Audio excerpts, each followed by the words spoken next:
Welcome back into the Time Union Center in Albany, New York. It is day one of the East Regional. We've given you great coverage of the teams, and it's been an awesome team competition through 2 events. We're getting ready for some individuals. I'm Jeff Private alongside Tanya Wagner. And Tanya, a much anticipated event that we'll talk about a little bit later, the triple threes. We saw it in the game in 2014, but in general, individual competition going to be very heated here through 3 days. I'm so excited to start the weekend off with Friday being so intense. There's just so much volume here for the regional level at day one that we're not used to seeing. But triple threes is just a way to make a statement and just say, I hope you brought all your volume and you can just have the aerobic capacity to do what we're about to throw at you. Bringing a games event to the regional level, love to see that. But then the athletes this afternoon later, they're going to have to do Linda, which is so much strength, so much weight. The demand on their bodies for day one, I want to say, is probably the greatest this region in 2018 than we've seen in the past. So I'm really anxious to see how Patrick Vellner does in this first event with so much of the endurance and the aerobic capacity. He has that. Katrin Davis' daughter, anxious to see. She was posted on social media herself running on the air runner, looking like a unicorn, just running so gracefully in the sun. Let's see what they can do now with some pressure, now with the competition. I'm really anxious to see what these guys do. If you're a longtime fan, you know what this entails. If you're new to CrossFit, let's take a look at the triple threes. Triple three is 4-time, and it is a 3,000-meter row on the erg, then 300 double unders, and then a 3-mile run. The athletes will have 49 minutes to complete this, and there is no minimum work requirement for this event. Here's how they line up. We're going to have a big heat. There's going to be 18 here in this first heat. One person I'll watch, Cody Mooney in lane number 4, Games Vet. He finished 6th in the run swim 1 last year. A little different event, but it is a longer aerobic capacity type of event.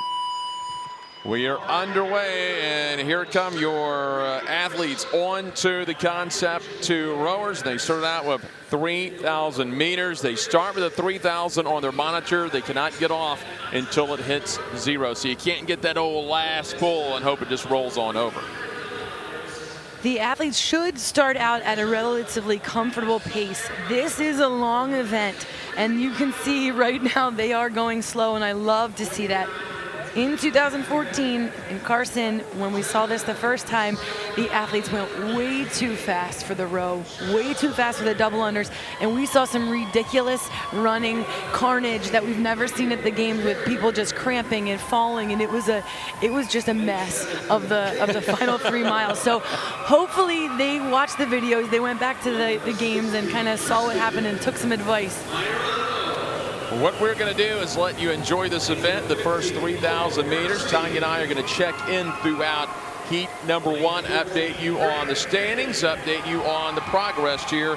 But again, this is heat 1 of 2 of event number 1 for individuals, the triple three. They are underway. Tanya and I will be back a little bit later to check in on the progress of this first heat. Samuel Cornwallet.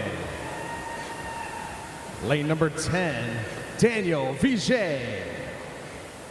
In lane number 9, Stephen McKenzie. Lane number 8, Paul Tremblay. Lane number 7, Jeremy Vigneault. In lane number 6, Corey Lunny. Lane number 5, Christian Harris. Lane number 4, Cody Mooney. In lane 3, Ryan Sunshine. And rounding out the heat in lane number 2, Sebastien Medina.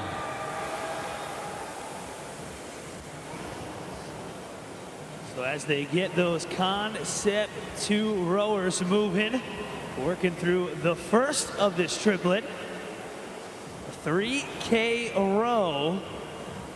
Again, a slew high caliber competitor out on the same competition floor to kick off our individual competition here at the East Regional. Starting down in lane number 2, Sebastien Medina. Just now past 750 meters in. Ryan Sunshine, the transplant from the Southeast region. Also now 750 meters in.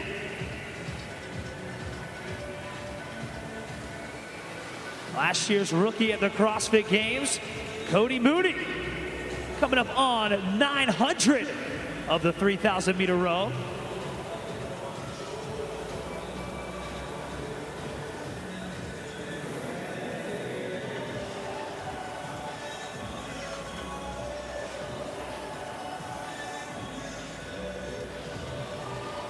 So our gentleman now near the first 1,000 meters down on the opposite end of the floor. That is lane 17, David Charbonneau. At 32 years old, is the oldest individual male competitor. Just now passing that 1,000 meter mark, Mike.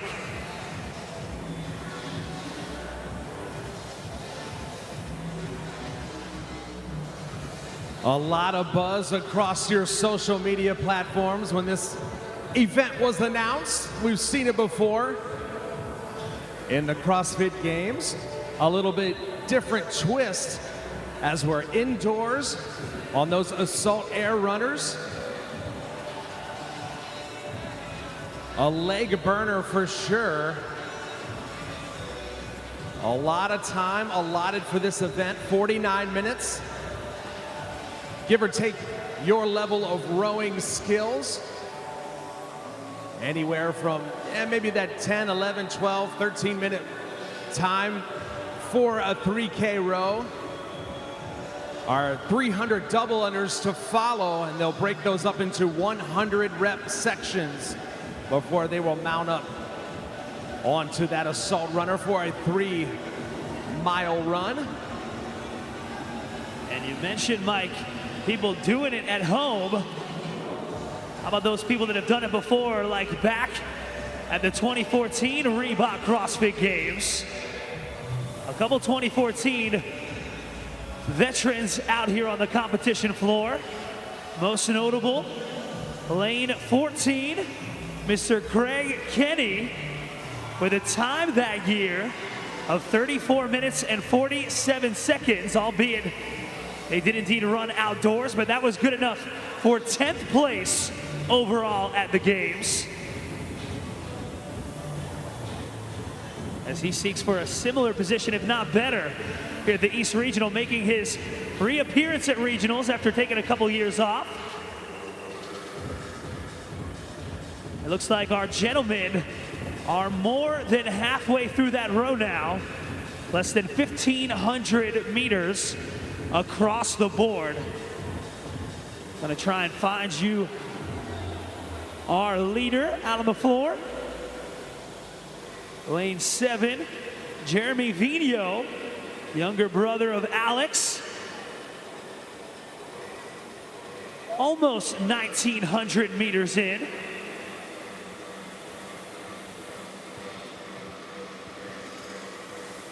Dylan, I think I'd be very curious to talk to gentlemen like Craig Kenny to see how this compares to that event at the CrossFit Games. A slight difference with the running.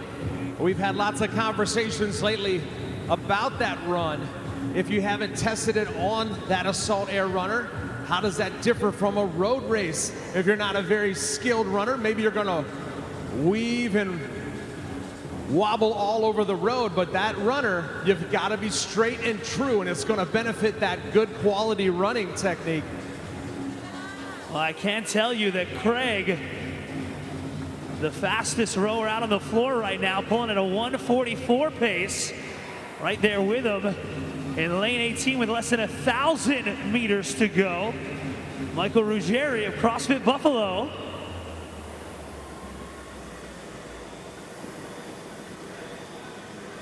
Meaning they're less than 4 minutes away from moving on to the second piece, those 300 double unders.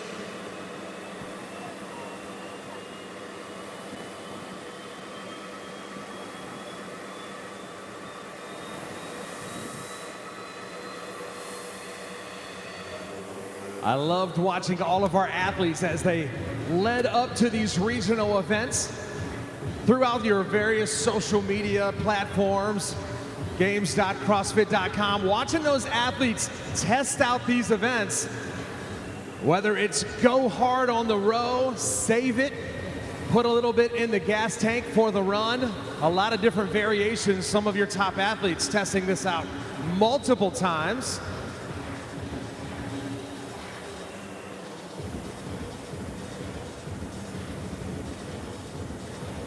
Just over 8 minutes in, your rowers ticking away for that 3,000 meters. And our athletes are certainly getting close. Less than 500 to go in lane number 7 for Jeremy Vigneault.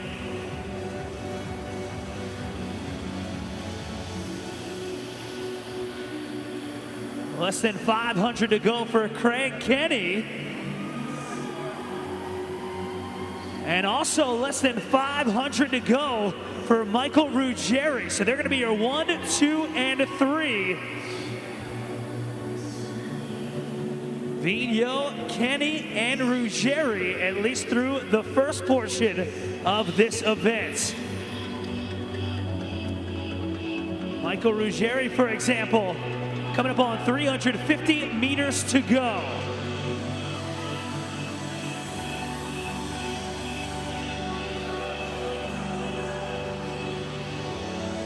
Hands up on the opposite side of the floor, down in lane number 2, 3, and 4.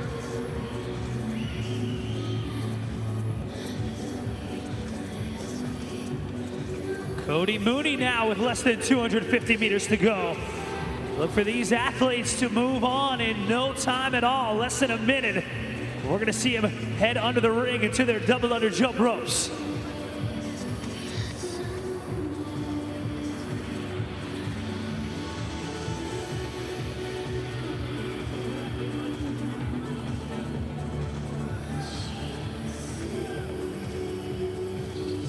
Still waiting to see who it's gonna be. East Regional. Someone's gonna pop off of that rower in no time at all. And it is gonna be Jeremy Vigneault first to the double unders. And what a split, a 10:30, 3K. Our first athlete has completed the 3,000 meters. It looks like that may be Jeremy Vigneault. Alex Vigneault, his bigger brother, will be in the next heat, 17th in Canada East, and we'll see a few more athletes begin to come off the rower here in heat 1 of event 1 of the individual males from the East Regional. Now you have about 7 or 8. We'll tell you it took about 10 or so minutes as we would expect. That's not going to be this event. Get through the row, get on your double unders. Once we get to the runner, that's where this event really kind of gets nasty. And it all compounds with the lung effects, your legs. If you're a bad runner and if you think about going for a long distance run, you think legs and you think lungs. Well, that's what's being taxed right now on the rower, all the driving with the legs pushing. Well, now we're getting our heart rate up and we're also taxing the calves. A lot of the athletes in 2014 said about their calves and just running, and that's where the cramping was happening due to all of these double unders. And if you don't take the appropriate breaks and rest, you don't get any rest when you jump on that air runner. You're not stopping on there. We may see that happen, but it's not because you're going to want to. It's going to be because you have to. Can look like Jeremy Vigneault, Marquand Jones among your leaders off the 3,000 meter row. They're into the 300 double unders now, and again, hope you're enjoying this triple 3 event, number 1 of the individuals here. We're going to check back with you a little bit later once these athletes, and it won't be too long until they get through with the double unders and get on to that 3-mile run on the air runner. Again, this is heat 1 of event 1 from the East Region in Albany, New York.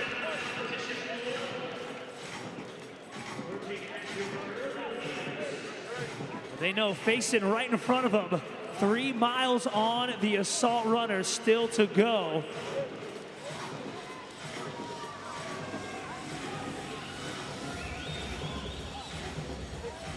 And it's going to be Craig Kenny moving on up first.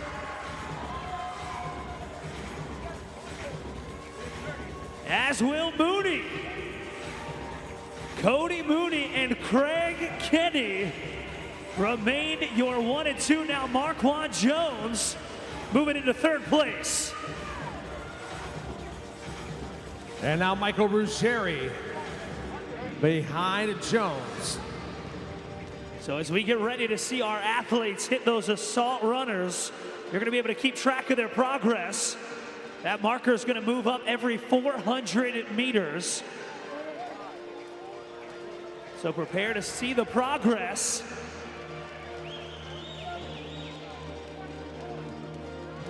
Daniel Vijay moving into that final square as well.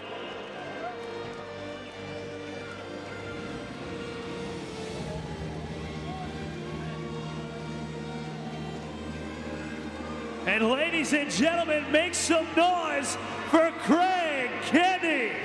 13:49 before he'll start. Cody Mooney just 5 seconds behind will get on and get the belt moving on his assault runner. And now Marquand Jones jumping onto that assault runner to round out your 1, 2, and 3 at about the 14-minute mark. And now Ruggeri down on runner number 18.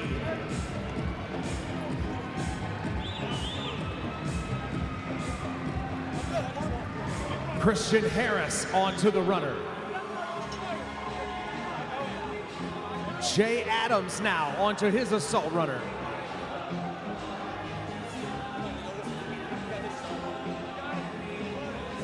Again, what makes this fun, I want to see if this revised version 4 years later of the 333, Craig Kenny will be able to best his previous time, 34:47, back in 2014. The other athlete in the heat that has competed individually at the CrossFit Games, Cody Mooney, was second onto the runner.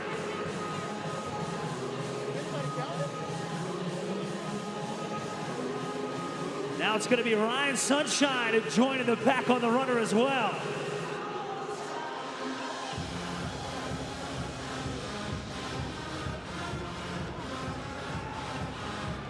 You'll watch the judge move that chest piece down the floor for a total of 4,800 meters, roughly 3 miles on that air assault runner. Craig Kenny out in front.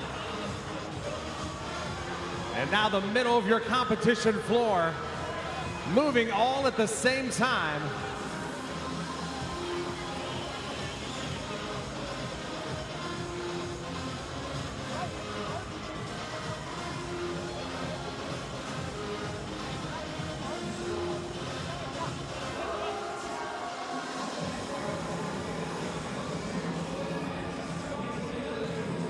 So Mike, you know, before regionals begins, we do a little bit of research on our competitors. Of all the athletes that posted their top 5K time, Mr. Ryan Sunshine indeed has the fastest, 18:30 from his open profile, his games page. It may have been the last of the heat onto the runner. We'll see if he can recover some ground. Clearly running is his strong suit. Or will Craig Kenny and Cody Mooney hang on to those top spots?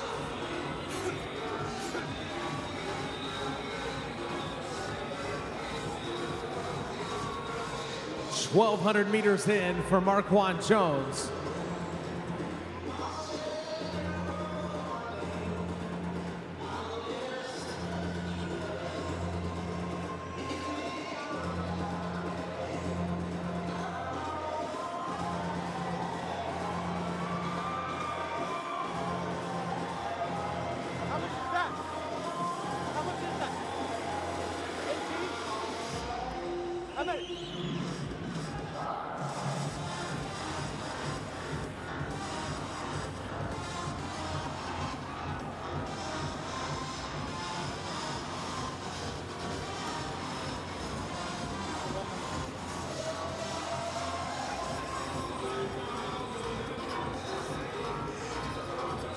And I thought it was a great interview with Chris Hinshaw moments before this first heat started, Mike, where he talked about the difference between running on the assault runner versus running outside. Having that perspective of distance between your competitors, while they do have the marker, it's not entirely the same. And it can certainly mess with your mind when you're out there on the competition floor, not really knowing if you're going the same pace or not as your other 19 competitors. But hey, they train for the unknown and unknowable. They're ready for whatever's thrown their way. As it looks like Craig Kenny, judging by the chest piece placement, is in the lead.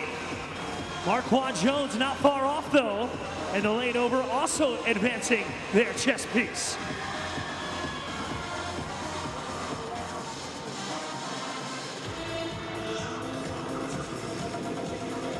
Craig Kenny coming up to the 2,400 meter mark, just slightly under that, right around 2,000 meters it looks like. Him and Marquand Jones. As Dylan was saying, each time they move that pylon, that chest piece, roughly one lap around a track. So the difference looks a little bit shorter than it really is.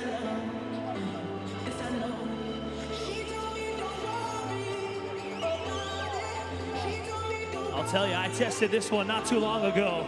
By the time I got onto the run, I just wanted to give up. These guys are tried, true, and tested veterans, all vying for a spot to compete at the Reebok CrossFit Games in Madison. This also happens to be the first test of their regional weekend.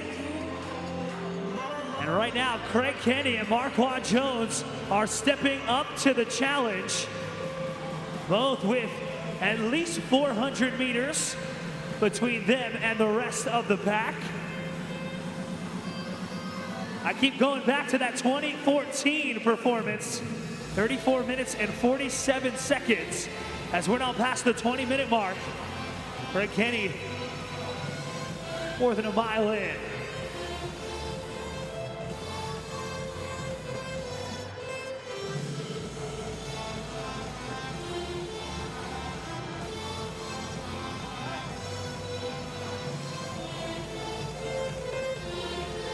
Sliding forward is the chest piece for Kenny.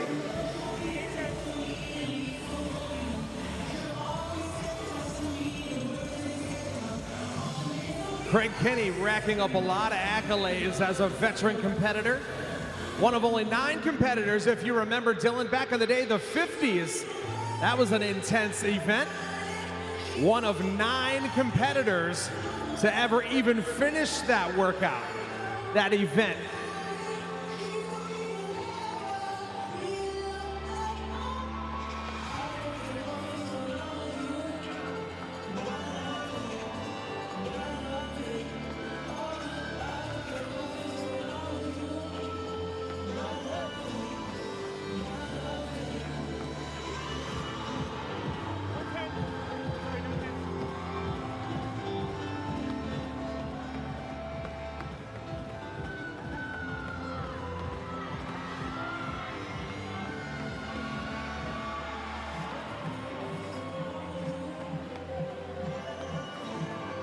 Marquand Jones,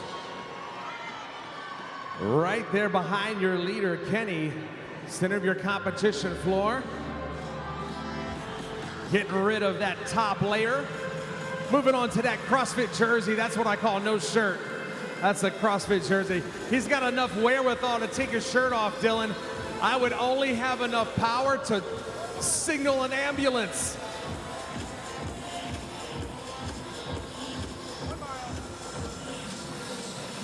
As Adams' chest piece now moving up, inching closer to Kenny and Jones.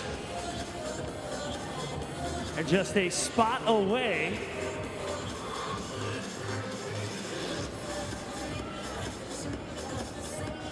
You're 1 and 2 right up on that jumbo screen. A nice good shot of them as they battle back and forth. Both within about 400 meters of each other. And the race for third is on as well, Mike. Between Jay Adams, CrossFit Union Square, And Christian Harris, repping CrossFit Athletic Academy. Had his regionals cut short last year, but he's back and ready to contend for a spot on the podium. And this is heat 1 of 2 of your gentlemen. It's going to be a quick turnaround. We'll bring on out our top 20 seeded men through the 2018 Reebok CrossFit Games Open.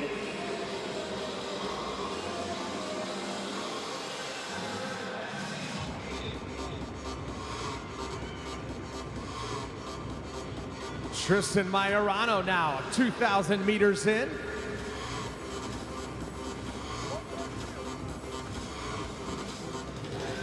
Dylan, you said it a bit ago, that race for third, very tight. And I would say 4 through just about everybody else, all within about 400 meters of each other as well, crossing over the 24-minute marker. Yeah, it looks like everyone 7th or lower is pretty darn tight. And now that some of these athletes going to get their wind back in their sails, they're recovering from the row and the dubs. Probably going to put a little more into the run in the second half of this 3-miler as Workman gets his chest piece moved forward. So check it out, lane 19, Mike. Josh Workman, the youngest individual male competitor, just 19 years old, making his individual regional debut.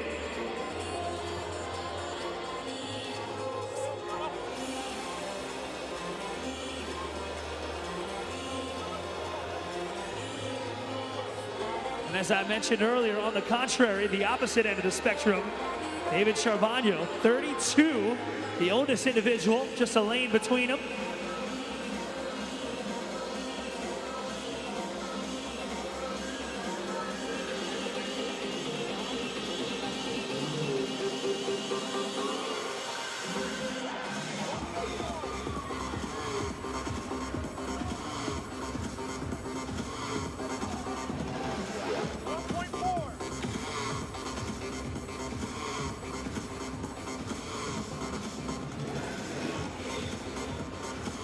Well, Mike, I'm sure you all see it up there in the crowd as well. Disparity between 1 and 2, Marquand Jones. Now your lone leader. Can't miss him, lane 13. Just keeping a nice steady pace.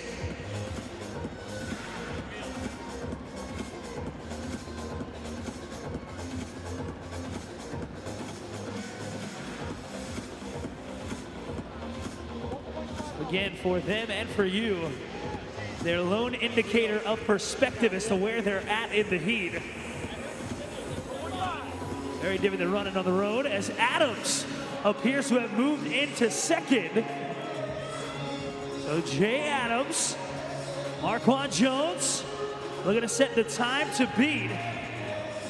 Mike, I think you said it earlier, how many folks have finished through the European Regional?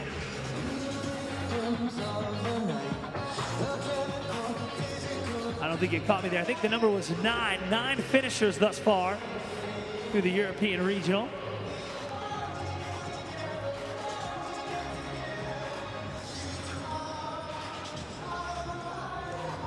We're going to see if that number will increase here.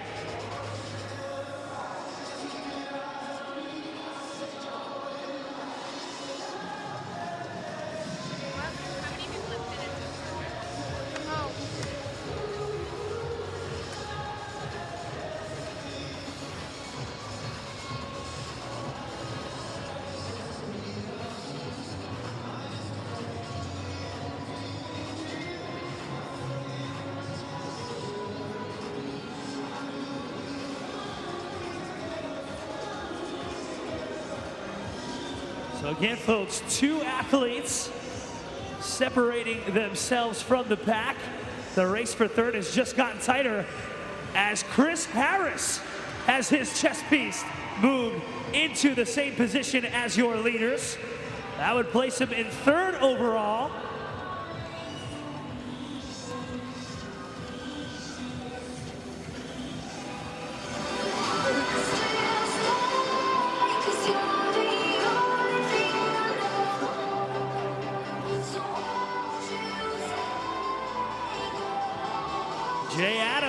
chess piece moving on up. And you said, what's that event record, Mike? So far, out of Europe, looks like it's 35:25 if my information is correct. But you can always keep up on your leaderboard, games.crossfit.com, as we move through week number 1 here in our regional events all around the world.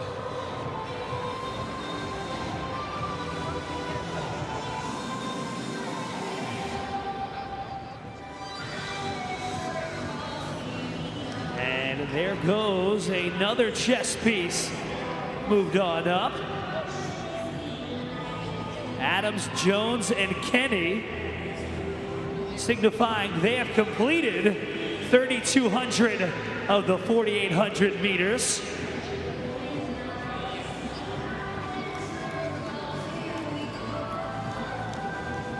That means they've got 1 mile to go, Mike.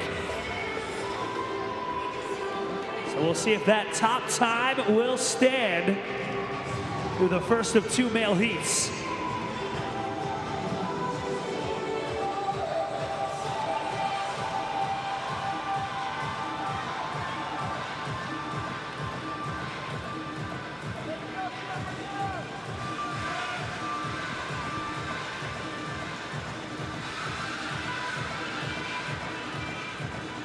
As we approach the 30-minute mark, your leading gentleman basically right in the center of your competition floor, battling back and forth. Kenny, Jones, and Adams. And Majorano now onto that leading lap. As you look at the competition floor here at Albany at the East Regional, you'll notice the chess pieces being moved. They are moved forward every 400 meters or a quarter mile of this 3-mile run, as we are getting in the back half of this 3-mile run. The 2,400 meter mark you see is where the athletes have all passed but a couple. Right now we have Jay Adams with about a 10-second lead over Marquand Jones, and about a 45-second lead over Craig Kinney, who took the early lead. That's Marquand Jones you're looking at on your screen right now. Jones currently in second place, had a lead there for a second. Once they got done with the double unders, just to recap everything, Craig Kinney had the lead getting out the double unders, followed by Cody Mooney and Marquand Jones. At the 1,200 meter mark, it was Kinney and Jones.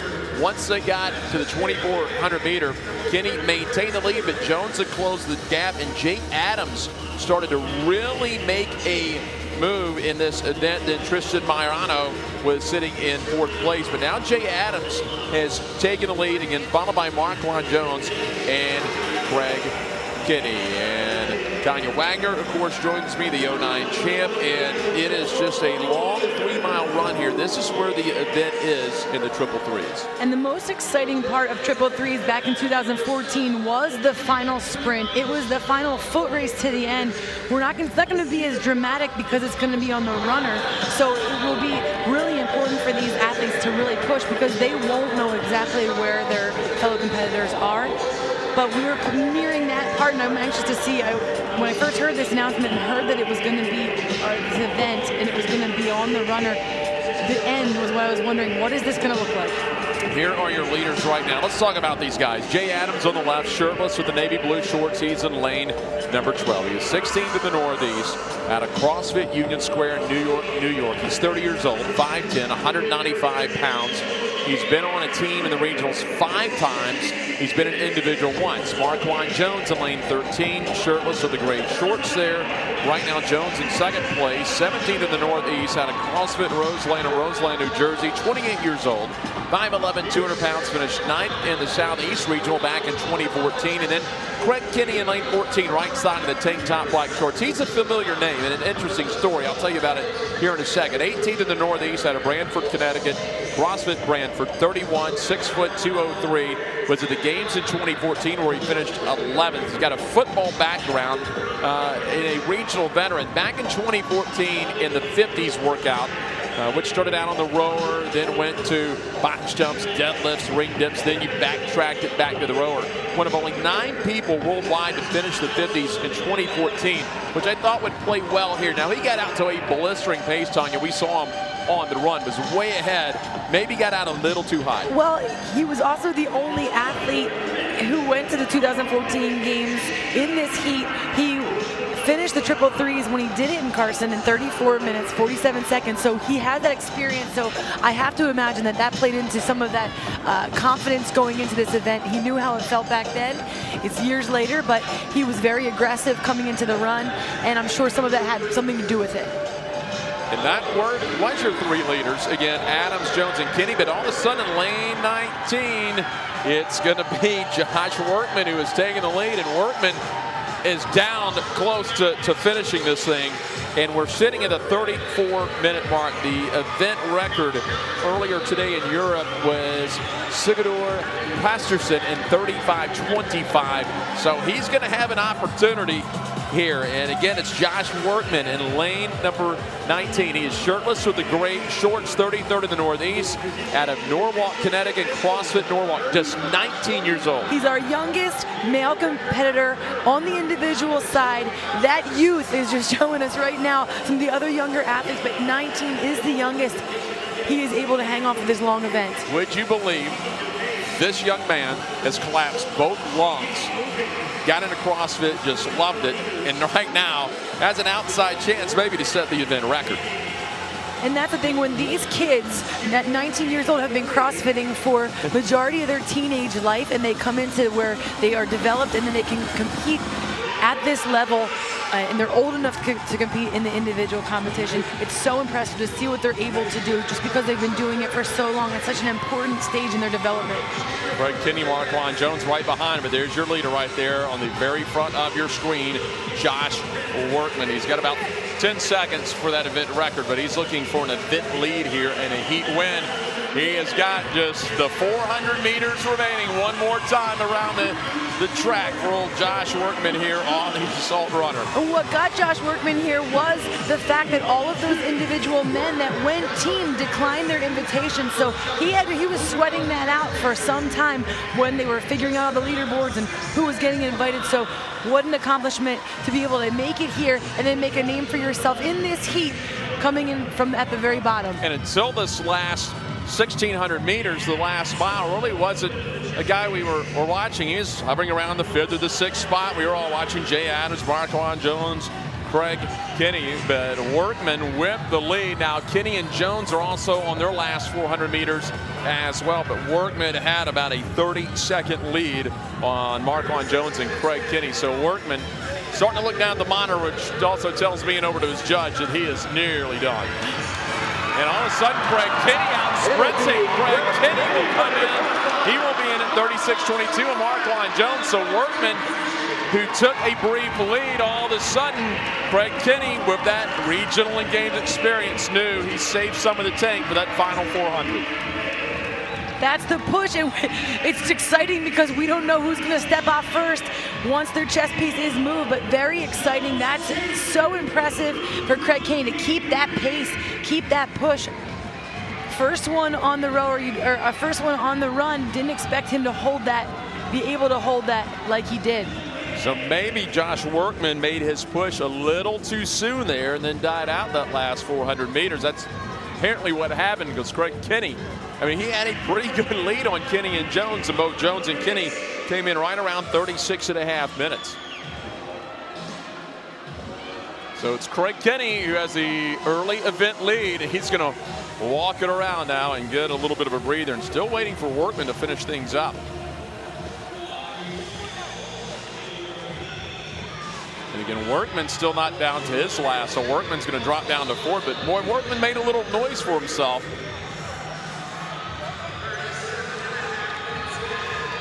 And here we come. That's Jay Adams. He's going to get in 3rd place in heat number 1. So to go Kinney, Jones, and Adams, your first 3 that are in. And Adams last year, his first individual appearance at the regional, taking 24th at the region. He's hoping to move up this year.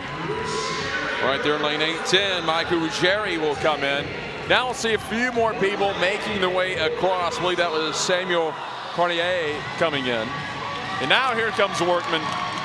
Josh Workman, who we thought was floating with the event record, kind of died out there on that last segment of the assault runner, but hey, for a while, he had the heat lead. Still impressive with this group of men that he's running against.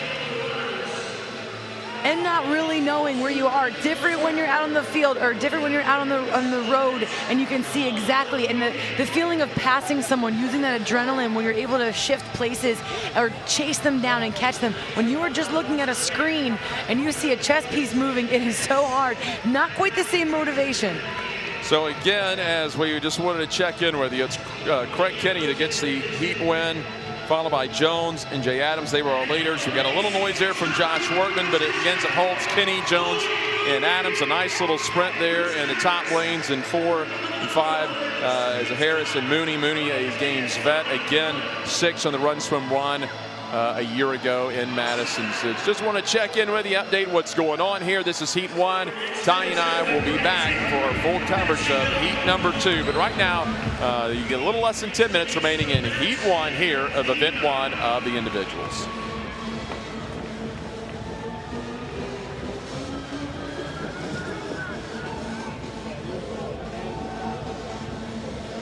And next it's going to be Corey Lundy.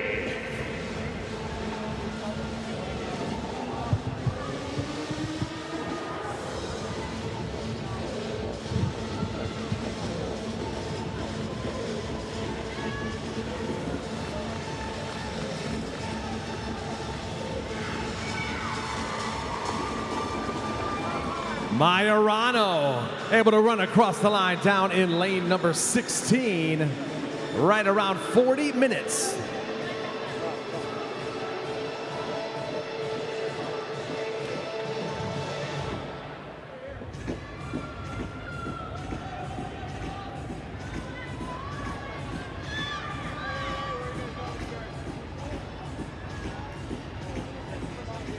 Handful of athletes still out here running with plenty of time remaining to finish up a 49-minute time capped event.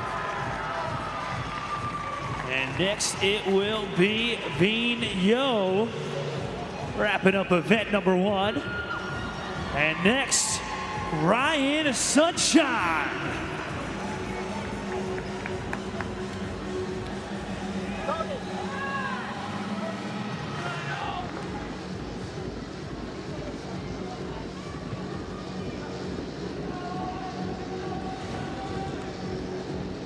So 3 athletes still out here working hard. Ladies and gentlemen, can we rally behind them a bit?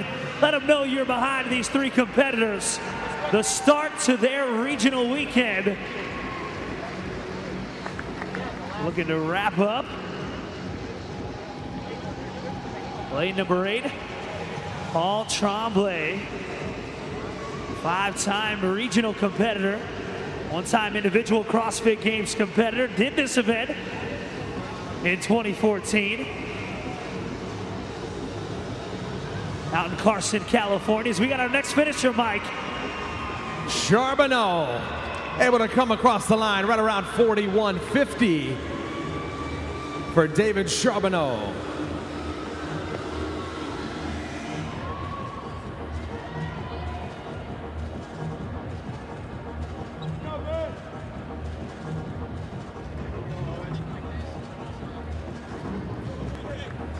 So that leaves but 2 competitors, Paul Tremblay and Owen Bernstein.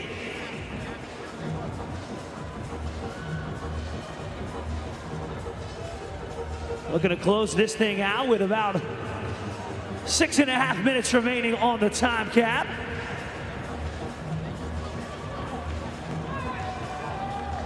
Again, Paul Tremblay back in 2014 with a time of 41:26.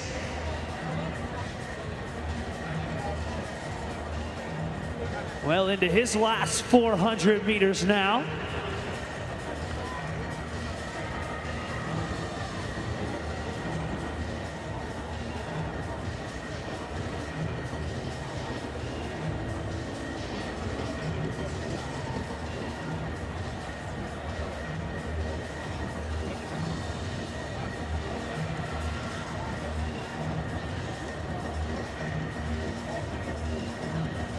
Tremblay with about 400 meters remaining.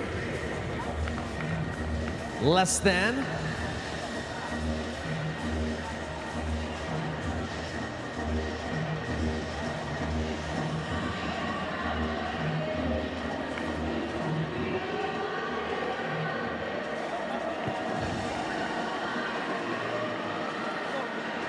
They got to be getting close, folks. Tremblay again is in his last 400 as he's got Marquand Jones and Cody Mooney cheering him on through these last few meters.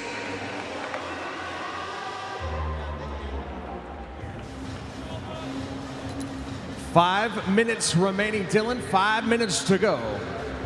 Bernstein on to his last 400 meters.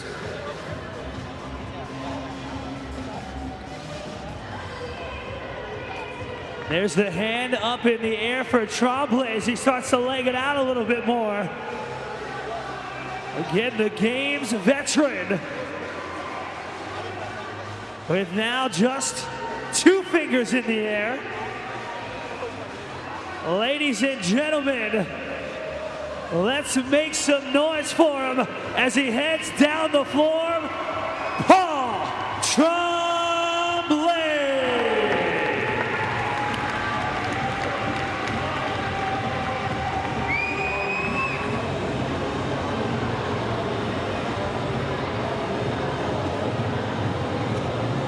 Your final competitor out here working with about 4 minutes remaining. His other competitors rooting him on. Out of CrossFit Invictus Back Bay, Owen Bernstein looking to finish up that final 400 meters. And Mike, I know we talk about this quite a bit, but just so awesome seeing the sportsmanship of the rest of the field. Want nothing more than for Owen to finish up as they're right there with him on that assault runner. Watching him through these last few meters.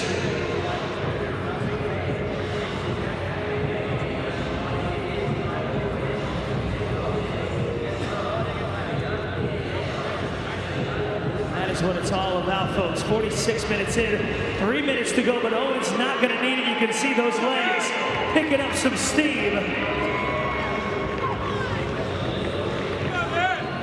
Albany, make some noise for your final competitor, Owen Bernstein. And that will do it for heat number 1.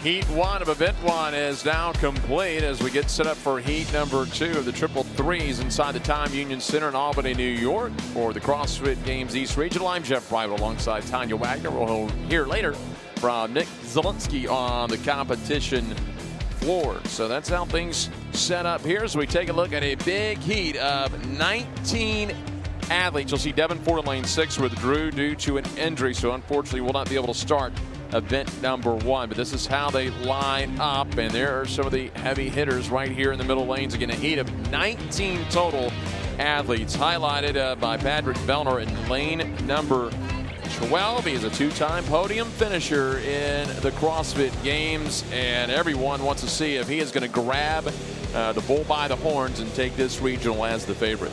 And everybody's also interested to see what's going to happen with Alex Vigneault. We haven't seen him since 2016 when he was at the CrossFit Games. He took 9th that year, but we haven't seen him compete in CrossFit Games action since then. So really anxious to have him back. And these athletes get their first chance here on competition floor with the triple three. It is a repeat event from 2014, the games that year. It was in Carson, California, and they did a 3,000-meter row followed by 300 double unders and then a 3-mile run. This year they're doing that run not outside, but it's going to be on the air runner. There's a 49-minute time cap for the event, and there is no minimum requirement for this event. So the athletes just got to keep going. Well, and we saw how devastating that was in 2014. When you first looked at the event, it's like most of what you do in your local box. If you look at it, fairly simple movements, the rower, the double under, and the run. But the more simple it is, the higher the intensity. It can just be devastating. As you see Patrick Vellner walk out down the competition floor as Patrick Vellner, again, 2 times on the podium here and trying to be the king of the hill now in the East. And 3rd place to the games 2 years in a row, 3rd place. That is so impressive for the first time you get to the games, and the second time you get to the games, you're thinking, all right, was that a fluke? Or like, no, not a fluke. This guy is just really good. And we're underway again. We have 19 athletes here in heat number 2. We will start it off on the concept 2 rower, and this event is going to be once we get to the run. So these athletes at the regional level, and if you're an athlete at your local CrossFit box, need to know your pace. How fast can you go without blowing yourself up? Well, that's just it. You know, 3,000 meters, 300 double unders, 3 miles. That number, each individually, is one of those. They're just the amount that's like, well, I can't sprint and go too hard, but you wouldn't necessarily individually call them so endurance and so long as a marathon. So you put them together, though, it's a whole different ballgame. And I think the athletes know that now. In 2014, there was a much faster pace on the row because they were looking at it as a 3,000-meter row. They know people usually know their 2K time. So, all right, I can kind of ballpark where I should be. Not in this one, because if you do that pace too hard there, you're definitely going to feel that come the run, and you will not be able to keep the pacing on the run like you think you should or like you want to. So I already am seeing much more composure on the rower. And it's really important to know your pacing. All the athletes know, they know what they should be doing on the rower, and just kind of flirting with that line of the red line. There should be none of that here at all. What I like to tell athletes in the box, probably you do too as a coach, and you know it because you've been on both sides of the games and as a coach, is think of your warm-up pace. What do you do your 500 warm-up row? You're not sprinting that one. Go a little bit faster, but you want to be somewhat comfortable. You've got a long way to go here. Yeah, and the other thing is, it's more about the effects. So Alex Vino peeking over, seeing where Vellner's at. Vellner's going at a very slow and controlled. He's that nice pause in the back. But yeah, this is basically a warm-up pace for the run.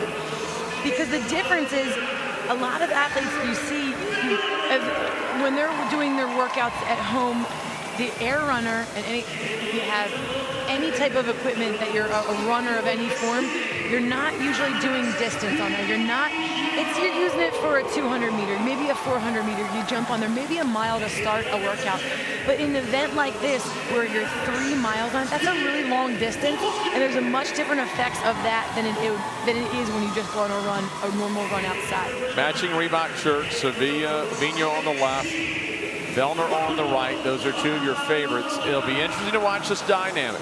With Matt Fraser gone, your fan's going to think, well, it's Vellner's to take, it's all his. But all we've heard about with Vino having to withdraw last year due to an injury is how almost angry he is, training angry. I'm coming for this region this year. This is going to be a fun battle between Vino and Vellner. Well, and years ago, it was Vino that was always right there pushing Fraser. Fraser always was, so much ahead typically, but if there was somebody pushing him, it was Vino. So I'm really excited to see how this dynamic between these 2 plays out. And the other thing is, for Vellner, he is used to always having Fraser set the pace and chase him. And I mean, they can be neck and neck for a portion, but usually he was the rabbit. But now it's Vellner. He's walked into that shoe, or he's kind of fallen into that. Is he going to be able to handle that pressure? What is he going to do with it?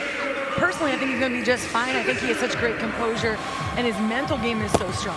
Alex Vino is rolling at a quicker pace. I'm not sure what the power output is compared to Vellner, but his stroke count obviously is a lot higher, and he is consistently peeking over to steal a look at Vellner's monitor. I think he wants to see, even though it's 5 more events remaining, 5 more tests of fitness over the weekend, I think he's coming out to make a statement right off the bat. He's been itching to get out here. And his brother, younger brother by 5 years, Jeremy, was just in the previous heat. If you're training alongside of a sibling and your boys, there has got to be, I mean, that right there, he knows how to push himself, and I'm sure that's why Jeremy had only 20 20 years of age, is able to hang with his brother and kind of be there because of that competitive nature. And you can see it's almost like it's hard for Vigneault to hold back here. It looks like he wants to just attack. Now we've got some game veterans here in this heat. We talk about Alex Vigneault and Patrick Vellner, but here you go. Jean-Simon Wallimer, third in Canada East. More importantly, fourth in the Worldwide Open. This guy's kind of flying. Now, they mentioned him on the update show. We've talked a little bit about him, but really, I don't know if he's getting the attention. He's kind of flying a little bit under the radar. This guy is perfectly capable of coming in here and winning this region. He totally is. He didn't qualify 2015. 2016 in the Open, he was in the Northeast, he was 89th. 2017, 26th. And now in the, 16th in 2017, 97th in 2016. So he's made his way up the leaderboard. But when I see that in the Worldwide Open fourth, where did that come from? What has he been doing? So he's 24 years old, so he's still relatively young. And I think sometimes that comes more into play of the maturity of the guys, of when they actually, when their bodies kind of grow and kind of what they've been doing the past couple years. But the early 20s for some of these guys making a name for themselves, and all of a sudden when they come out with a worldwide fourth place, I'm really anxious to see if he can back that up here. All right, Vigneault on the right, he's got about a 50-meter lead, which is about 4 or 5 strokes ahead of Vellner on the left. You know, about a 50-meter lead here for Alex Vigneault on the right. He's rowing at about 27 strokes. You see that number on the bottom left-hand side of the monitor. Vellner at about 24 strokes, and that is your stroke pace. And again, about a 4-second difference on your split time. That's the second number down. That's your 500-meter split. So Vigneault about a 4 to 5 second quicker pace. But those 4 to 5 seconds on the rower doesn't mean as much as what's going on in their bodies. It really depends, those 4 or 5 seconds, if Vigneault is at the exact same level as Vellner inside. How hard is he breathing? They look relaxed, but we don't know what's taxing and how much either one of these athletes are feeling it. We won't know that until we see them get to the rope and then on the run. A little over 1,000 meters left for Vigneault. Seems to be cranking the pace up a little bit. Vellner a little bit over 1,000, just under 1,100 meters. But now Vigneault on the right side of your screen now, less than 1,000 meters remaining. And this is where I would tell any of my athletes, you don't need to be the first one off the rower. There's no need to. Now, if he really feels that great and he just wants to get off the road because he's done with it and it's not going to affect him, and that's awesome. But there really is no need to race, because you know you have to race at the end when you're on the runner. If you're the first off the rower, Tanya, I would almost be a little concerned if I jump off the rower, especially with a significant lead on the rower. Look at Vellner's face.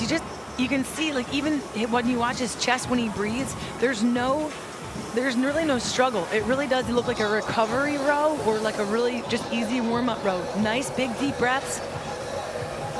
And it's not that Vigneault doesn't look relaxed, but he just looked a little more intense, a little more hurried. I'd love to see him look a little more relaxed.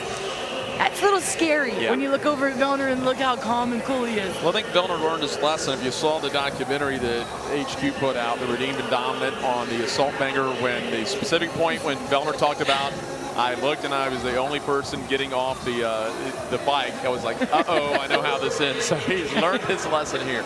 He's like, that won't be me again. In most of these athletes, you're looking at, I think, around 10-ish minutes for the 3K, Tanya. They are, yeah. For the gentlemen, it's going to be that around that mark. And then, you know, it also has to do, the rower always, mass matters when you're on the rower. So some of your bigger guys are going to have a little bit, they'll be around the 10-minute mark. Some of the smaller athletes may be a little bit closer to the 11. But really, for most of these guys, the way they're coming out looks fine now.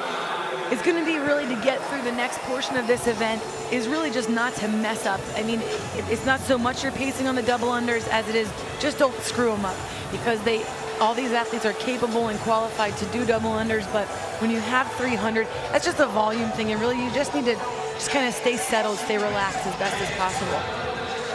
So again, Vigneault on the left, there's Vellner on the right. Again, these athletes just get through the 3K row. Don't Don't crush yourself here. You've got 300 double unders, and I know we talk about the run, but I think the double unders is where you can really lose this event. You got to kind of get those at a pace too, because it's going to be a pretty high heart rate once we get down to the runners.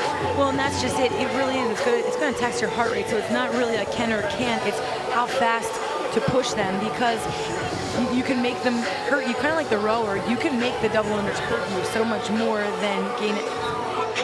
It might not be worth it to gain those 5 seconds and be completely taxed. We're taking that extra breather, just taking a second rest, every 50 or so could really make the difference when you get on the runner. So you saw Leighton, Rio Sonino, Tyler Lee, Austin Spencer, Alex Bosenhart, some of the guys on the first 4 to 5 lanes that are really getting an early lead here with about 160 meters remaining. They get about I like that 151 pace you just saw there out of Anthony Vasquez. He's in the red top on the right side of your screen, and he'll be nearing 100 meters remaining. But all the hands up here. There's Anthony Vasquez, 6th in the Northeast, 64th worldwide, out of CrossFit Willow in Hoboken, New Jersey. Well, and he's 6 foot tall. He's one of our bigger guys, so he has that bigger pull, and there is an advantage when you have that far back. Keep that flywheel going, and there is Alex Vigneault. Took 10 minutes, 20 seconds for Alex Vigneault unofficially to get through the road. Now he begins his 300 double unders. And hey, here comes Patrick Bellmer right behind him. He's about 14 seconds behind. Off to the side, you'll see a few more athletes. Now here comes the rest of the pack making their way up. In lane 5, it looks like that it was going to be Vasquez, so it's going to be Vigneault at 10:20. Bellmer was at 10:34. Vasquez was about 10:45. So Vigneault again about a 14-second lead once he got onto the double unders on Bellmer, and a pretty comfortable 25-second lead on Vasquez. Now, just got to remain calm here on the double unders. And these guys are punched pretty tight in. We'll see the females. They'll be all kind of squeezed in.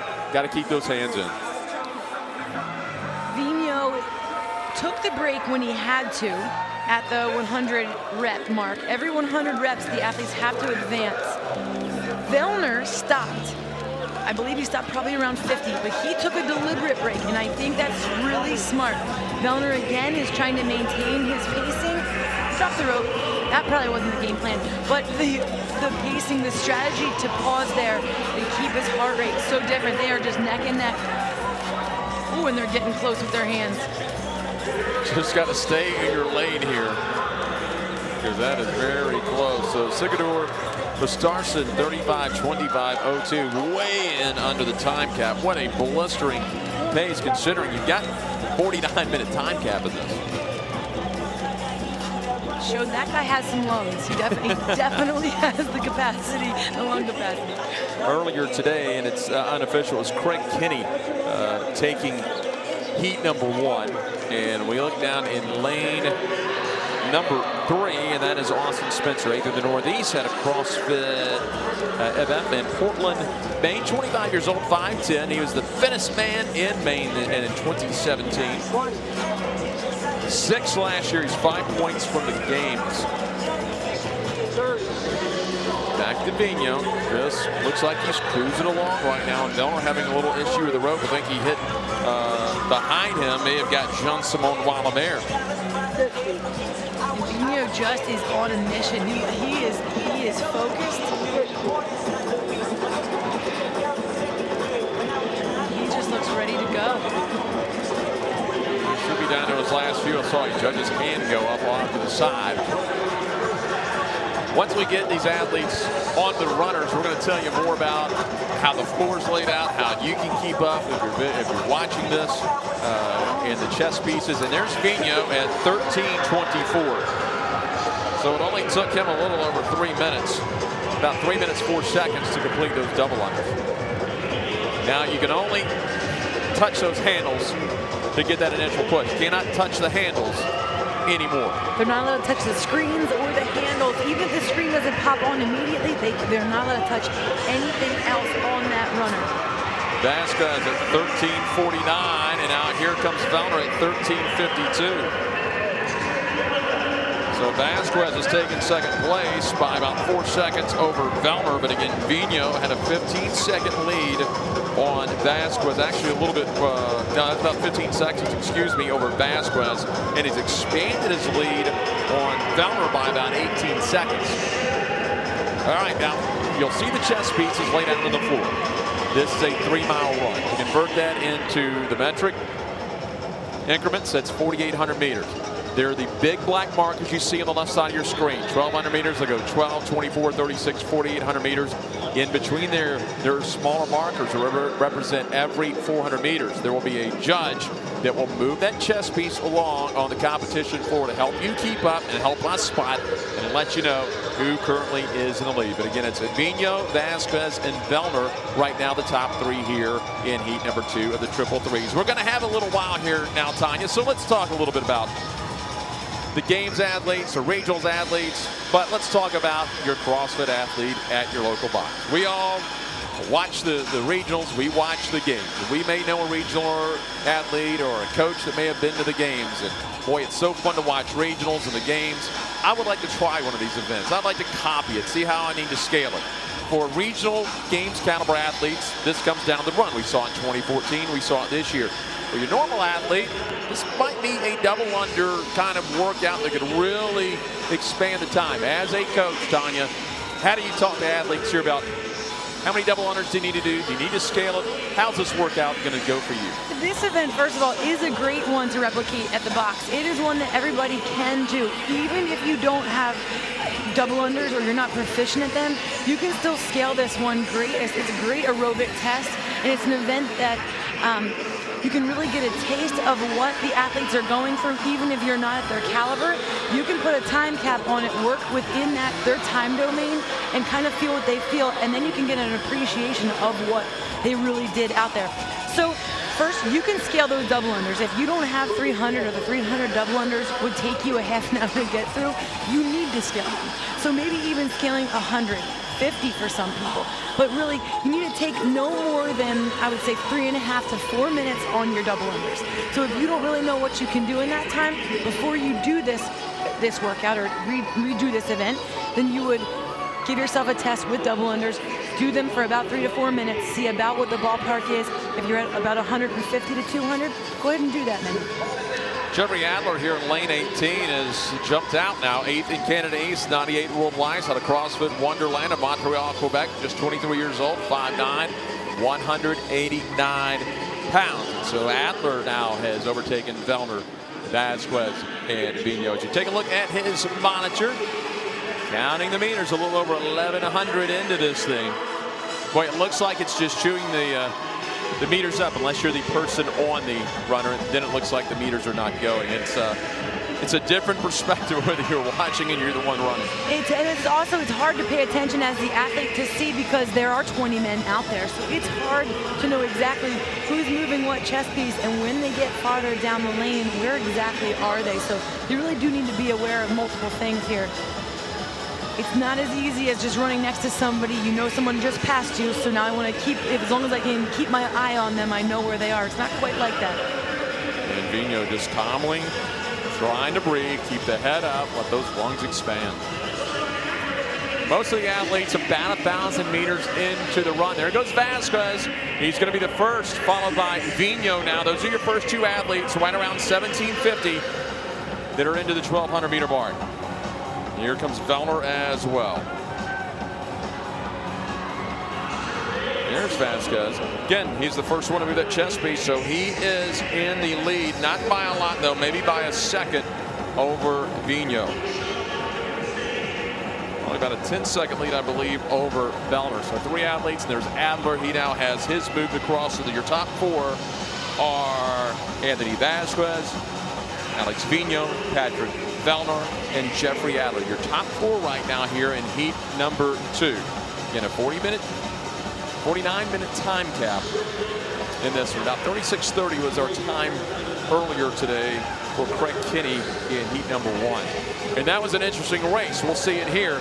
The jockeying for position on the run, because it looked like they were going to run away with it, and then Craig Kinney all of a sudden he got challenged, overtaken. He saved some to see him stump for the last 400-meter sprint. He came out of nowhere thinking, you know, he's dropped the third or fourth and just blew everyone away on the last 400. Well, and that's what's impressive, to be able to hold on to that pace and hold on to that run. But these athletes do know their bodies. They know their pacing at this level and this far into the games, being around the regionals, being around as long as they have. They do know their pacing. They do know where they should be at. And a lot of them do know their bodies, whether they're going too fast or if they pick a pace they can maintain. So your best runners also can maintain a little bit of that more aggressive pace. There is Juan Lemaire again, the guy finally, he's been mentioned, but still most of the attention's been put on Vigneault and Vellenberg. Juan Lemaire, fourth in the Open out of Tonic CrossFit in Quebec. 195 pounds, he's 24 years old. 30th of the regionals last year. He was on Tonic CrossFit's team in 2016. They finished 20th, but boy, he's put in some work to jump up fourth in the entire world. Well, he's staying upright, just trying to stare ahead and get those deep, big breaths in. When these athletes are on the runner, that's what I'm looking for, just their cadence and their tempo. That's the difference with the runner versus on the regular ground. You can't change your cadence and your tempo that much without being affected or tripping up a little bit. It catches you. So they've been well versed enough on this machine that they know how that works. It's just for the long haul of 3 miles, to be able to keep that is very impressive, because it does tax you, it does push you in a different way.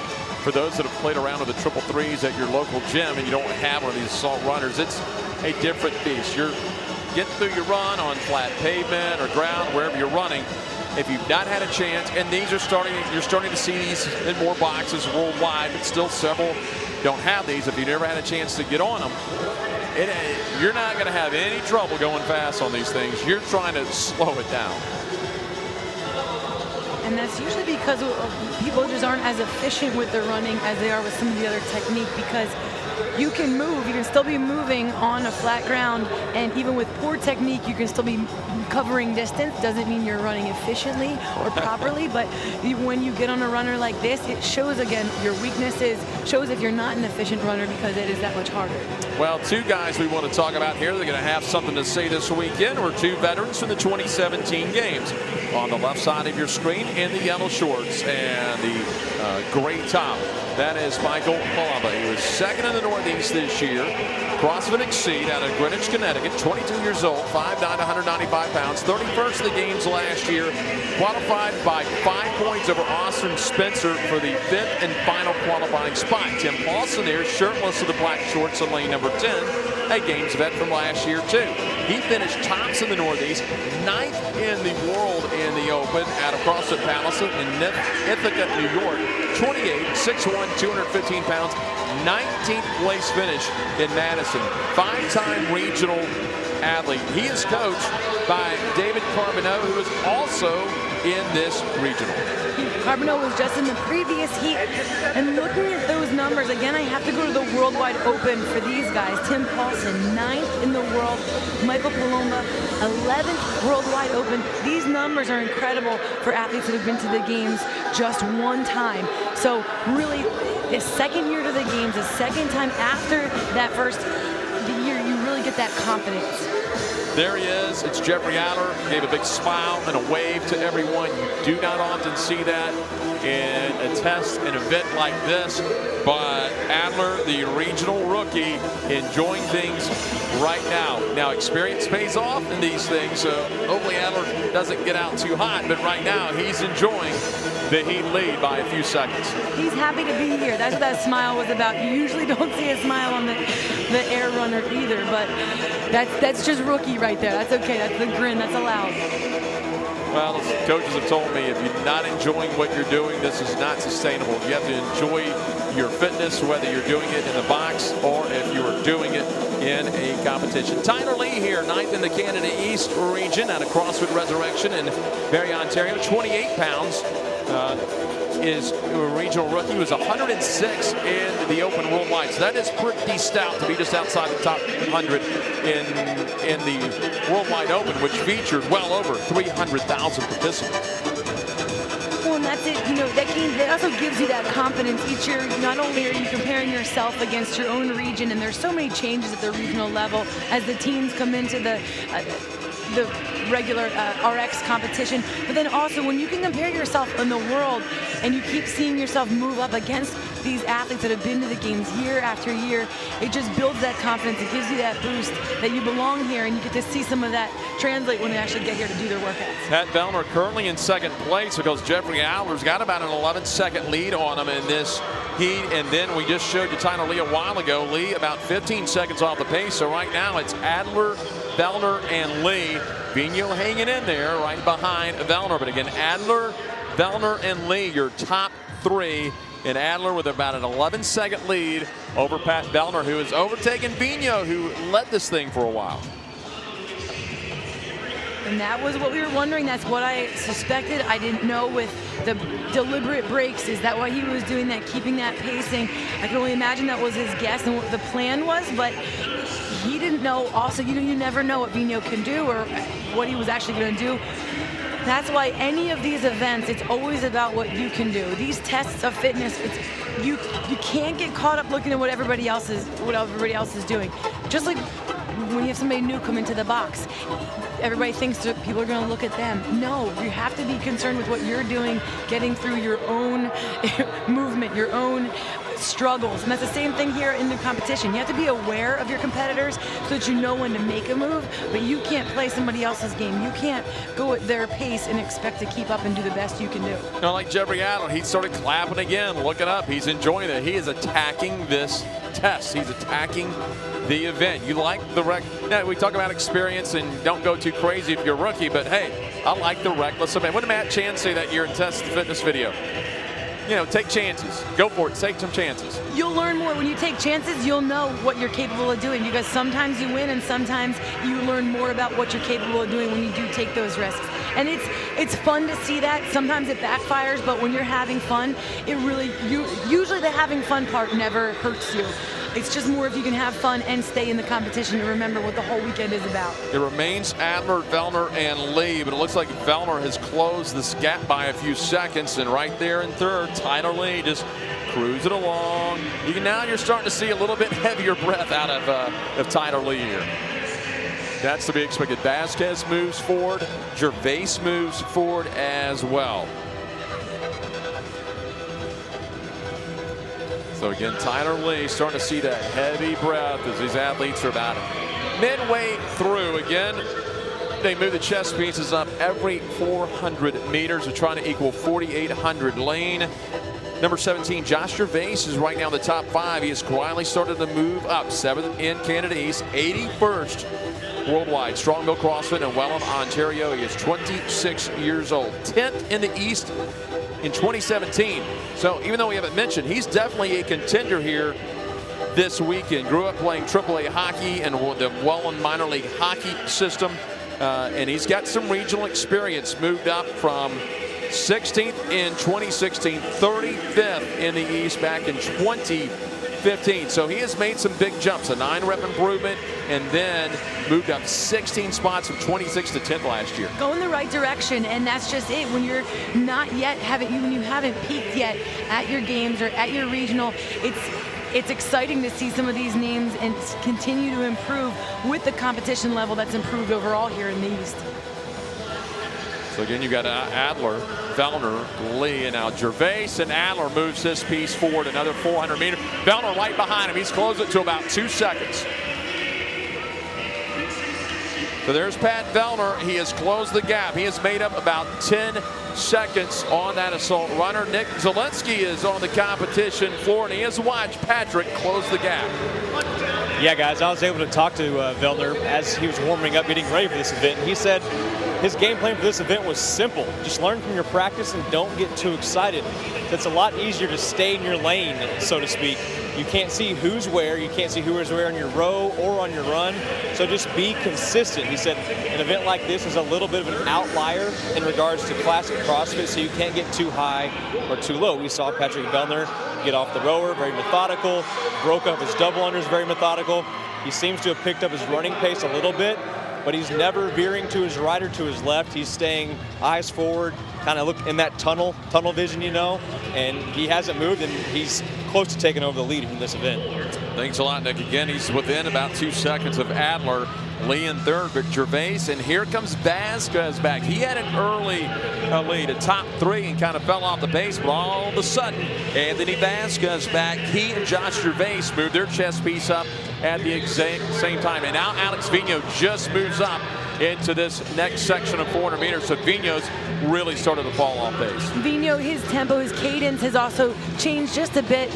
You can see the upright position. He's not as lean forward as he was when he first started. So when you start to see that, start to see the breathing changes, when you know he's feeling it differently than he was when he first started. And that's not a good sign when you're at the end of the race here, when we need him to pick it up, when he'll need to sprint, because anybody else that has left enough in the tank, in the legs, in the lungs, they're gonna give it their all, and I think we're seeing that with Vellner. Vellner and Adler are right at the exact same pace. The chest piece has moved forward to 3,600 meters, and now it is a dead tie between Patrick Vellner and the upstart rookie Jeffrey Adler in lane 18, and at the top of your screen, Tyler Lee has moved his piece up as well. So we've got a really good 3-athlete race, and here you go, Jeffrey Adler. He's been clapping and smiling. Not so much fun at this point now, as now you have that serious fatigue look on his face. But I am impressed with it, and we talk about how this assault runner forces you into good form. If you have bad form, you're going to go too quick, you're going to be sloppy and all over the place. And efficiency, just with your breathing, lung-wise too. Don't forget what they've done, the rower, the double unders, what that does to your lungs. You have to have the aerobic capacity in your lungs to be able to keep that pace and keep pushing. So we will see Josh Gervase, and now in lane 19, Peter Shaw move up in a tie for 4th place. So now we have a new name coming in.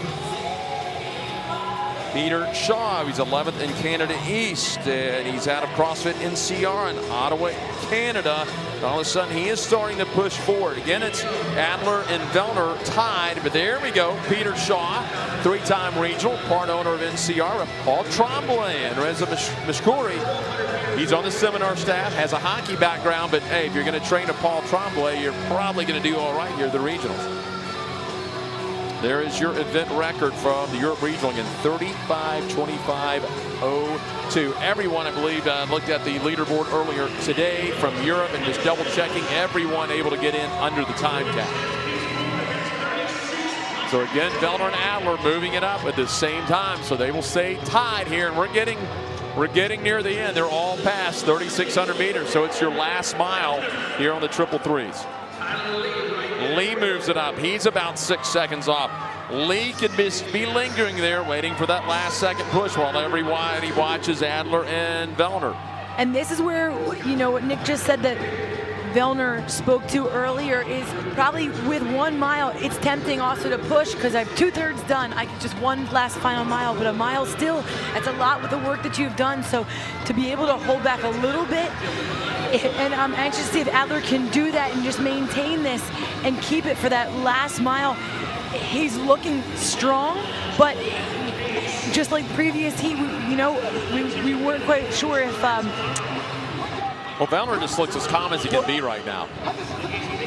He does. He still hasn't turned it on yet. You don't see yet the face change, the expression. He's not in that same distress like some of the others. There's Vigneault just off to his left in lane 11, peeking over at Vellner's Bondren. And Vigneault had an early lead in this thing off the rower and into the double unders. In fact, on the runner for a while, but since then, they have put some space. Gervase and Shaw moved it forward. So again, it's Adler, Vellner tied for first. Lee, Gervase and Shaw, and Yoel will move his up. Nicholas Yoel, 6th in Canada East, now has joined the party up in the top 6.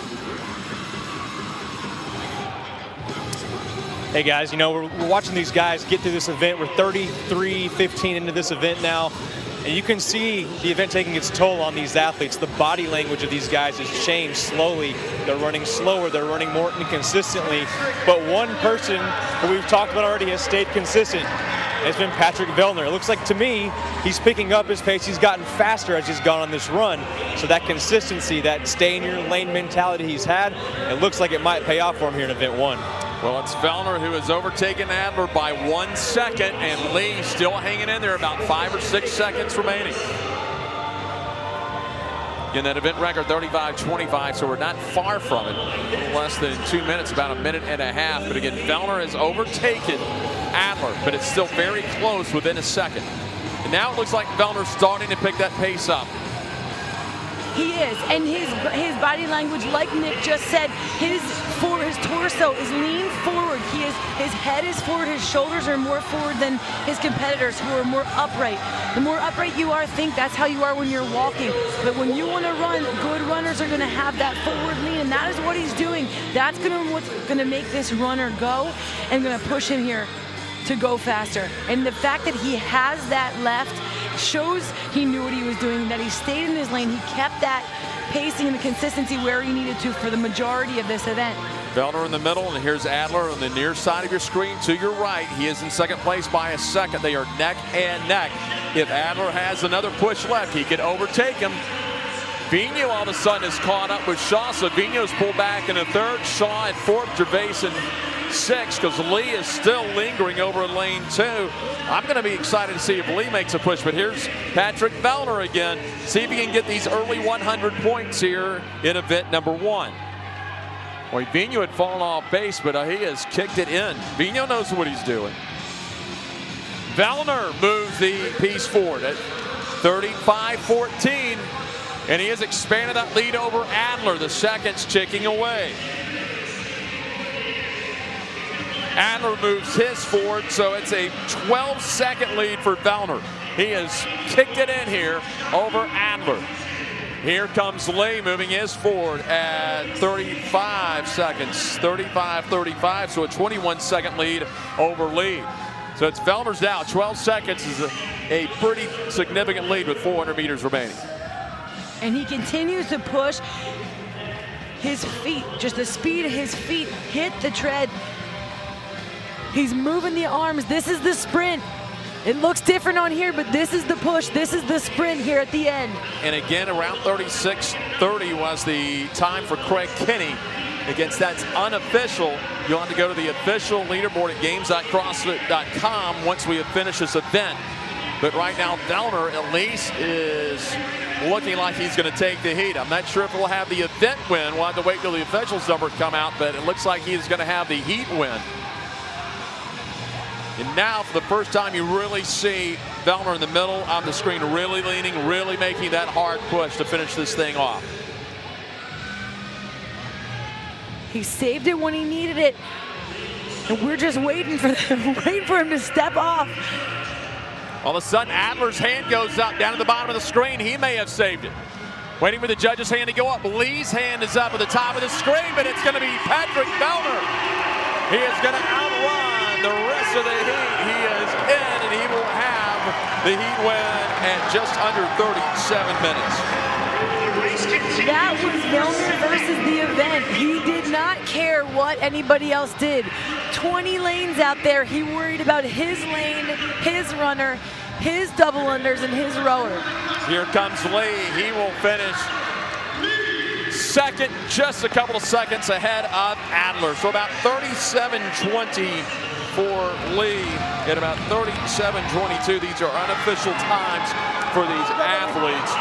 Vellner did what he was supposed to do, but really impressed to see a couple of rookies and Tyler Lee and Jeffrey Adler make some noise here in event 1. The second half of that run is really where we saw those three guys, Adler, Vellner, and Lee, take over and kind of take charge and flip-flop back and forth for the lead, but they were able to maintain for the second half of that run. And they are feeling it. Wow. Alex Vigneault made a push, but they just moved his marker to the last 400. So Vigneault right now trying to stay up at the top of this heat. I wouldn't say doing damage control. You got 500 points for the rest of the weekend, as he had to do some catching up, and just see him really laboring in the middle of your screen, trying not to fall too far off the pace. But again, it's going to be Pat Vellner finishing ahead of Tyler Lee and Jeffrey Adler, your top three here in this heat. Right now, those are the only three athletes that have finished up. We have some more of the hands up. Judges putting them down to the last few meters. Here we go. And in lane 17, that's Josh Gervase. And in lane 19, Trevor James. There's a Games veteran from CrossFit Milford, whose team's going to be vying for a spot. And there's Peter Shaw. It looks like Vasquez, who made a little noise earlier, and still a very good top 10 heat finish here. Going to put himself in pretty good position after one event. He was first off the row, used that to his advantage, and tried to hold on to the lead as long as possible, but those strong runners just caught him and went past. Joyal is now across in a little over 39 minutes. Vino there in lane number 11. And next to him was Tim Pawson and Michael Palamba, two Games veterans from a year ago. And right now, some of these rookies making a little bit of noise. Still a long way to go. And that's going to be Tim Pawson. Tim Pawson is going to jog in about 39-39.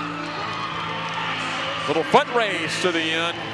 Lane 15, that was Kyle Kant moving in ahead of Chase Smith over in lane number 7. Plenty of time. They have a little under 10 minutes remaining, and now Vino trying to finish things up. So Vino is going to come in. Big foot race. Vino will lose that sprint to the finish. But Vino had an early lead, and I'm not sure Alex is really going to be happy with maybe the finish here. There's still 500 points to go, but he got out really well on the rower, on the double unders, fell behind on the runner, got into the race. He made up some time, but I think that push with about 1,000 meters left really cost him. It was just a little too much. Oh! 13 and 14, that's going to be Jean-Simon Wallemert and Alexander Caron battling there, and I believe Wallemert may have just edged him. Wow, that was an effort to the finish. To have that left compared to what Vino did not have left really shows what those guys still have in the tank. That was impressive, but it also, on the flip side, shows how taxed Alex Vino was. He gave everything. He was done. Leighton Brio-Sonino in lane 1, Austin Spencer lane 3, Alex Bosenhart in lane 4. And in lane 20, that's Trevor James. Peter Shaw we saw come in earlier. So James still out there, a Games vet from CrossFit Milford. So we get 4 athletes, and that looks like Austin Spencer. He will make his way in. Long with Trevor James. That is Trevor James now just coming in lane number 20. So 2 athletes remaining on the runner. So everyone's going to finish this event just like they did in Europe. Lane 1 and 4, that's Leighton Brio-Sonino in lane 1 in the black top still on the runner. And here's Alex Bosenhart out of Cranston, Rhode Island. He'll make his way in. So the final athlete in lane 1, Leighton Brio-Sonino, 12th of the Northeast out of CrossFit 212 in New York, New York, 22 years old. He was on 212's team in 2016. They finished 16th. So give him the heat, and I believe unofficially he's going to put him in 3rd overall. He is with Nick Zielinski. Patrick Vellner, event winner here in event 1 for the men. We chatted before about strategy and trusting your practice. How did your practice pay off today? I think this was an interesting event to start a regional on because you're on a machine, you get to see your splits and your pace the whole time, and most, if not all of us, have practiced this. So if you're comfortable with what you did in practice, you have the feedback right away. You can do the exact same run and just hit your transitions, hit your splits. It's a disciplined workout. So that's mostly what I did. I think on the run, having those pylons was really helpful to see where guys were and make a decision to try to attack and break somebody down. It just helped you mentally stay in it instead of just staring at your screen forever. Like, that can be a bit soul-sucking for 40 minutes. I was going to ask, watching those pylons, did that give you a little extra juice as you were getting towards the end of this workout? Oh, hell yeah. You were willing them forward for the last 4 transitions. Like, you'd be watching it tick from 7, 6, 5, and just, like, staring at your judge, like, move that fucking pylon, because I'm going to get off and move it for you if you don't. But it was definitely helpful. It kept you in the game a little bit. It was easier to stay focused on running and running your same splits. Patrick Vellner, congratulations, event 1 winner. Thank you very much. So Pat Vellner, unofficially 36:55, wins the heat. Believe will be a little bit off the event pace. Triple threes in event 1 coming up in just a few moments. We'll take a look at the individual females from the East Regional in Albany, New York.